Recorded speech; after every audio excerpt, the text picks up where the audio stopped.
પ્રવીણભાઈ, શું કહેશો? એક સાથે ખેડૂતો માટે આટલી મોટી લડત આપી, ત્યારબાદ એક સાથે જ જેલવાસ ભોગવ્યો અને આજે રાજુ કરપડાના આ સમાચાર, આમ આદમી પાર્ટીમાંથી રાજીનામું આપ્યાના સમાચારમાં તમારી સૌથી પહેલી પ્રતિક્રિયા?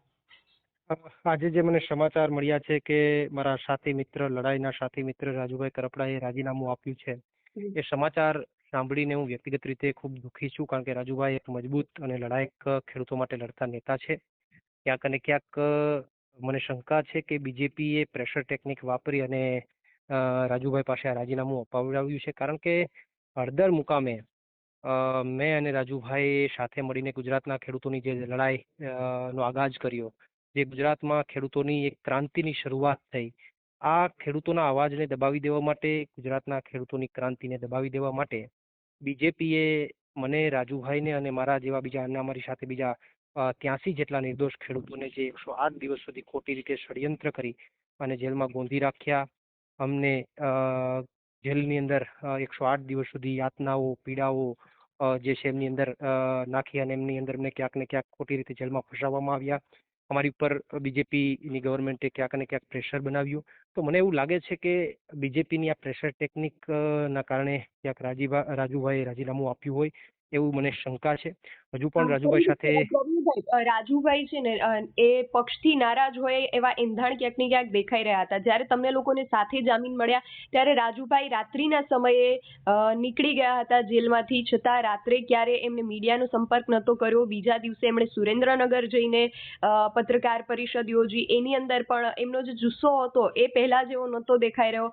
ગોપાલભાઈ ઇટાલિયા એમની સાથે હતા, પરંતુ એ પણ એટલા નર્વસ, પ્રેશરાઇઝ દેખાઈ રહ્યા હતા. એટલે શું રાજુભાઈને પક્ષ પ્રત્યે કોઈ નારાજગી આ જેલવાસ દરમિયાન જ ઊભી થઈ હતી કે શું હતું? તમે સાથે હતા? હું એમની સાથે હતો અને હું એમનો ટૂંકમાં સાક્ષી, કમ્પ્લેટ કન્ટિન્યુ સાક્ષી તરીકે હું છું કે જેલવાસ દરમિયાન કોઈ પણ જગ્યાએ એમણે એવો સૂર નથી પુરાવ્યો કે એમને પાર્ટીથી નારાજગી હોય. અને એટલા માટે નારાજગી ન હોઈ શકે કારણ કે આખા કેસ થયા બાદ કન્ટિન્યુ પાર્ટીએ, માનનીય અરવિંદજી અને તમામ નેતાઓએ ખૂબ આખા કેસમાં અમને તમામ ખેડૂતોને ખૂબ સમર્થન આપ્યું, સપોર્ટ આપ્યો.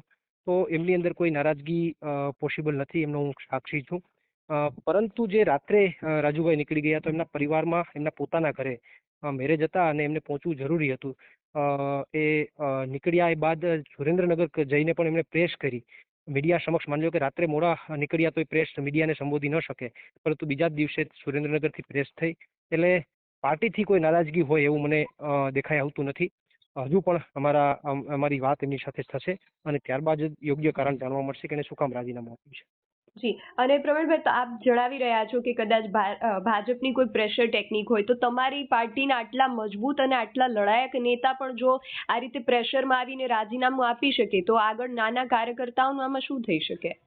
ના, જુઓ, ભાજપ તો સામદામ દંડ ભેદની નીતિઓ સતત અપનાવતી રહી છે અને સતત પ્રયત્ન કરતી રહી છે.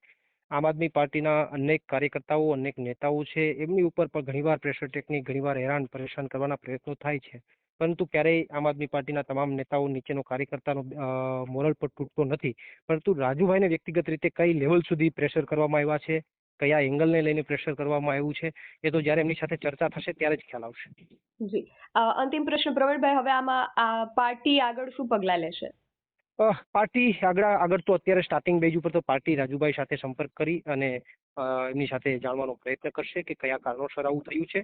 સૌથી પહેલી તો પાર્ટીની પ્રાથમિક ફરજ એ છે અને પાર્ટી એ જ કરશે.